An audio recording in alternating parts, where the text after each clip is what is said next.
حضور صلی اللہ علیہ وسلم نے زندگی بھر اذان کیوں نہ دی؟ آپ نے یہ واقعہ نہیں سنا تو زندگی فضول ہے۔ آپ نے اکثر لوگوں سے سنا ہوگا کہ نبی کریم صلی اللہ علیہ وسلم ساری زندگی نماز کے لیے اذان نہیں دی۔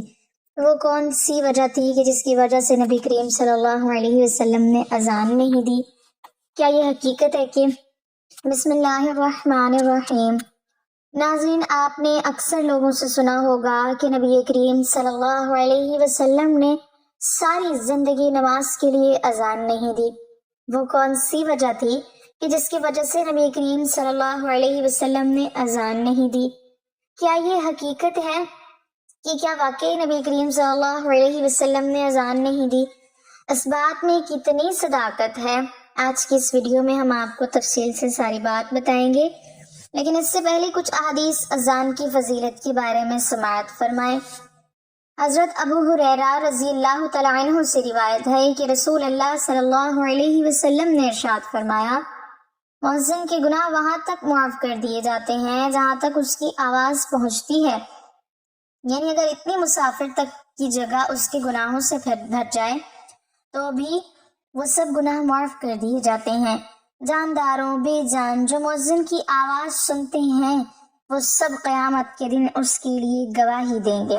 مؤذن کی آواز پر نماز میں آنے والے کے لیے 25 نمازوں کا ثواب لکھ دیا جاتا ہے، اور ایک نماز سے پچھلی نماز تک کے درمیان اوقات کے گناہ معاف کر دیے جاتے ہیں۔ حضرت عبداللہ بن عمر رضی اللہ تعالی عنہما سے روایت ہے کہ رسول اللہ صلی اللہ علیہ وسلم نے ارشاد فرمایا، مؤذن کی آواز جہاں جہاں تک پہنچتی ہے وہاں تک اس کی مغفرت کر دی جاتی ہے۔ ہر جاندار اور بے جان جو اس کی آواز کو سنتے ہیں اس کے لیے مغفرت کی دعا کرتے ہیں۔ ایک روایت میں ہے کہ ہر جاندار اور بے جان اس کی اذان کا جواب دیتے ہیں۔ حضرت ابو سعید رضی اللہ تعالیٰ عنہ فرماتے ہیں کہ حضرت ابو سعید رضی اللہ تعالیٰ عنہ نے مجھ سے فرمایا، جب تم جنگلات میں ہوا کرو تو بآواز بلند اذان دیا کرو، کیونکہ میں نے رسول اللہ صلی اللہ علیہ وسلم کو یہ ارشاد فرماتے ہوئے سنا، مؤذن کی اذان کی آواز کو جو درخت، مٹی کے ڈھیلے، پتھر، جن اور انسان سنتے ہیں وہ سب قیامت کے دن مؤذن کے لیے گواہی دیں گے۔ حضرت ابو براء بن عازب رضی اللہ تعالیٰ عنہما سے روایت ہے کہ رسول اللہ صلی اللہ علیہ وسلم نے فرمایا، بلا شبہ اللہ تعالیٰ اگلے صف والوں پر رحمت بھیجتے ہیں، فرشتے ان کے لیے دعائیں رحمت کرتے ہیں، اور مؤذن کے اتنے ہی زیادہ گناہ معاف کیے جاتے ہیں جتنے حد تک وہ اپنی آواز بلند کریں۔ جو جاندار بے جان اس کی آواز کو سنتے ہیں اس کی تصدیق کرتے ہیں، اور مؤذن کو ان تمام نمازیوں کے برابر اجر ملتا ہے جنہوں نے اس کے ساتھ نماز پڑھی۔ حضرت عبداللہ بن عمر رضی اللہ تعالی عنہما سے روایت ہے کہ نبی پاک صلی اللہ علیہ وسلم نے ارشاد فرمایا، جس نے 12 سال اذان دی اس کے لیے جنت واجب ہو گئی، اس کے لیے ہر اذان کے بدلے میں 60 نیکیاں لکھی جاتی ہیں اور ہر اقامت کے بدلے میں 30 نیکیاں لکھی جاتی ہیں۔ حضرت عبداللہ ابن عمر رضی اللہ تعالی عنہما سے روایت ہے کہ رسول اللہ صلی اللہ علیہ وسلم نے ارشاد فرمایا، 3 شخص ایسے ہیں کہ جن کو قیامت کے دن سخت گھبراہٹ کا خوف نہ ہوگا، نہ ان کو حساب و کتاب دینا پڑے گا۔ جب تک مخلوق اپنے حساب و کتاب سے فارغ ہو وہ مشک کے تیلوں پر تفریح کرے گا۔ ایک اور شخص جس نے اللہ تعالیٰ کی رضا کے لیے قرآن شریف پڑھا اور اس کے لیے امامت کی کہ مقتدی اس پر راضی رہے، اور دوسرا وہ شخص جو اللہ تعالیٰ کی رضا کے لیے لوگوں کو نماز کے لیے بلاتا ہو، اور تیسرا وہ شخص جو اپنے رب سے بھی اچھا معاملہ کرے اور اپنے محتاطوں سے بھی اچھا معاملہ رکھے۔ حضرت جابر رضی اللہ تعالیٰ عنہ فرماتے ہیں کہ میں نے رسول اللہ صلی اللہ علیہ وسلم کو یہ ارشاد فرماتے ہوئے سنا، شیطان جب نماز کے لیے اذان سنتا ہے تو مقامی روحہ تک دور چلا جاتا ہے۔ حضرت سلمان رضی اللہ تعالیٰ عنہ کہتے ہیں کہ میں نے حضرت جابر رضی اللہ تعالیٰ عنہ سے مقام روحہ کے بارے میں پوچھا تو انہوں نے فرمایا کہ یہ مدینہ سے 36 میل دور ہے۔ حضرت ابو ہریرہ رضی اللہ تعالیٰ عنہ سے روایت ہے کہ نبی کریم صلی اللہ علیہ وسلم نے ارشاد فرمایا، جب نماز کے لیے اذان دی جاتی ہے تو شیطان بلند آواز سے ہوا خارج کرتا ہے، پیٹھ پھیر کر بھاگ جاتا ہے تاکہ آواز نہ سنی جائے۔ پھر جب اذان ختم ہو جاتی ہے تو واپس آ جاتا ہے، جب اقامت کہی جاتی ہے تو پھر بھاگ جاتا ہے، اور اقامت پوری ہونے کے بعد پھر واپس آ جاتا ہے تاکہ نمازی کے دل میں وسوسہ ڈالے۔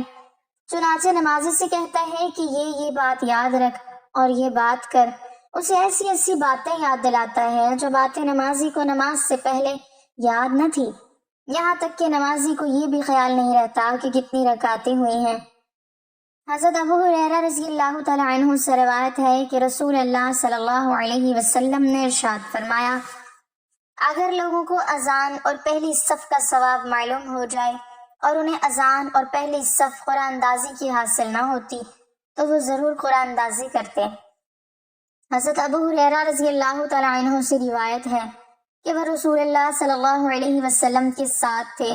حضرت بلال رضی اللہ تعالی عنہ اذان دینے کھڑے ہوئے، جب اذان دے چکے تو رسول اللہ صلی اللہ علیہ وسلم نے ارشاد فرمایا، جو شخص یقین کے ساتھ ان جیسے کلمات کہے جو مؤذن نے اذان میں کہے وہ جنت میں داخل ہوگا۔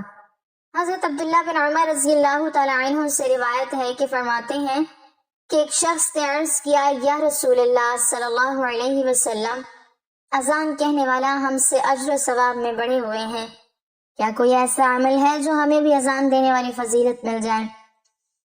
رسول اللہ صلی اللہ علیہ وسلم نے ارشاد فرمایا، وہی کلمات کہا کرو جو مؤذن کہتے ہیں، اور جب تم اذان کا جواب دے چکو تو دعا مانگو، جو دعا مانگو گے وہ دیا جائے گا۔ ناظرین، آخر میں ہم آپ کو بتاتے چلیں کہ آیا واقعی نبی کریم صلی اللہ علیہ وسلم نے ساری زندگی اذان نہیں دی؟ اس کی کیا وجہ ہے؟ آئیں سماعت فرمائیں۔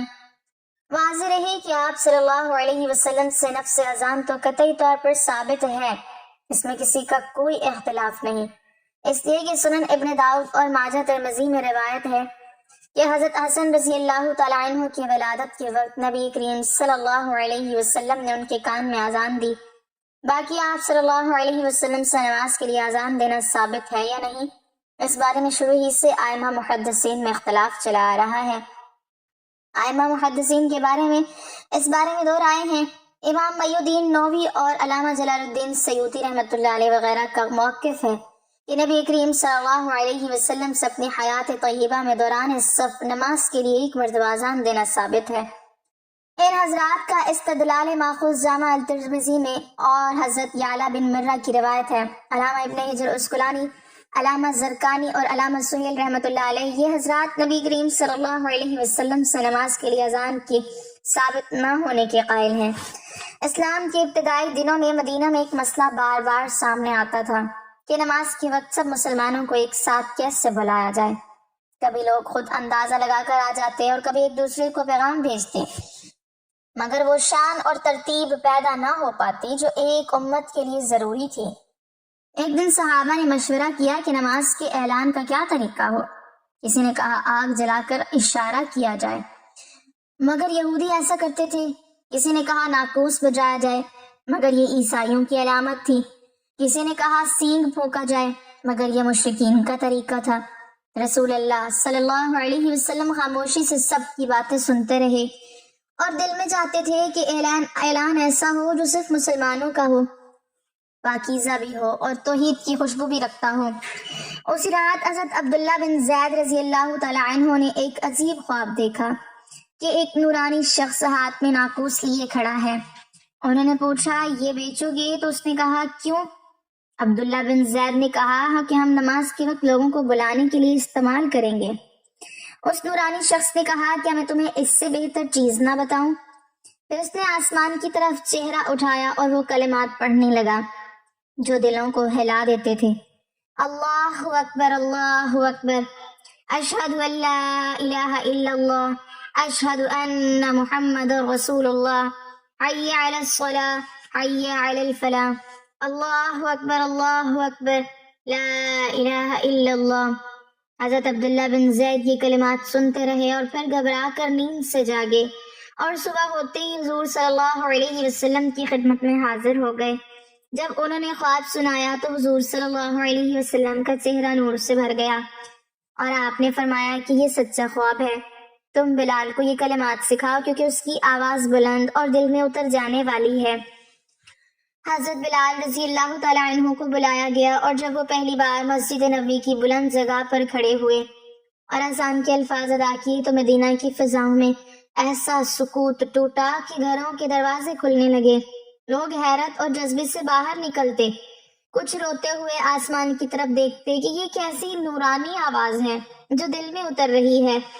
حضور صلی اللہ علیہ وسلم یہ منظر دیکھ رہے تھے اور فرما رہے تھے کہ یہی اسلام کی پہچان بنے گی، یہی امت کا نشان ہوگی، یہی صدا زمین سے آسمان تک جائے گی۔ کچھ دیر بعد حضرت عمر رضی اللہ تعالیٰ عنہ آئے اور اذان کی آواز سن کر جذبات سے بھر گئے۔ انہوں نے پہنچ کر عرض کیا، یا رسول اللہ صلی اللہ علیہ وسلم، میں نے بھی خواب میں یہی الفاظ دیکھے تھے۔ حضور صلی اللہ علیہ وسلم نے مسکرا کر فرمایا، اللہ نے تم دونوں کے خوابوں کو ایک کر دیا تاکہ اذان دین کی وہ صدا بنے جو ہمیشہ آسمانوں کی طرف اٹھتی رہے۔ اور یوں اسی دن اسی مدینہ میں مسجد نبوی کی فضا میں اذان کی ابتدا ہوئی اور قیامت تک ہر بستی کا آسمان اسی اعلان سے گونجتا رہے گا کہ اللہ اکبر، اللہ سب سے بڑا ہے۔ حضور نبی کریم صلی اللہ علیہ وسلم نے اپنی پوری زندگی میں کبھی اذان نہیں دی، یہ شرف آپ نے اپنی امت کے افراد کو عطا فرمایا اور سب سے پہلے حضرت بلال حبشی رضی اللہ تعالیٰ عنہ کو مؤذن مقرر کیا۔ حضور صلی اللہ علیہ وسلم کی شخصیت ایسی تھی کہ اگر آپ اذان دیتے تو لوگ سمجھتے کہ یہ عمل صرف نبی کے لیے ہے اور شاید کوئی اور اس کا اہل نہیں، اس لیے آپ نے چاہا کہ یہ عظیم عبادت امت میں جاری رہے، ہر قبیلے، ہر علاقے اور ہر نسل کے مسلمان اس اجر میں شامل ہوں۔ جب بھی مدینہ کی فضا میں حضرت بلال رضی اللہ تعالیٰ عنہ کی اذان گونجتی تو ایسا محسوس ہوتا جیسے حضور صلی اللہ علیہ وسلم اپنی امت کے سینوں میں ایمان کی حرارت پیدا کر رہے ہیں۔ بعض علماء نے بیان کیا ہے کہ اذان دینے والے کو نماز قائم بھی کرنی ہوتی ہے، لیکن حضور صلی اللہ علیہ وسلم کبھی گھر میں، کبھی مسجد میں اور سفر کے مختلف مراحل میں نماز پڑھتے تھے، اس لیے آپ نے مستقل مؤذن مقرر فرمایا تاکہ نظام نماز میں ترتیب قائم رہے۔ ایک کمزور روایت میں آتا ہے کہ ایک موقع پر آپ نے اذان دینے کا ارادہ بھی فرمایا، لیکن پھر ارادہ ترک کر دیا کیونکہ آپ چاہتے تھے کہ اذان کا اجر امت میں بانٹا جائے اور قیامت تک آنے والے لاکھوں مؤذن اس عمل سے ثواب حاصل کرتے رہیں۔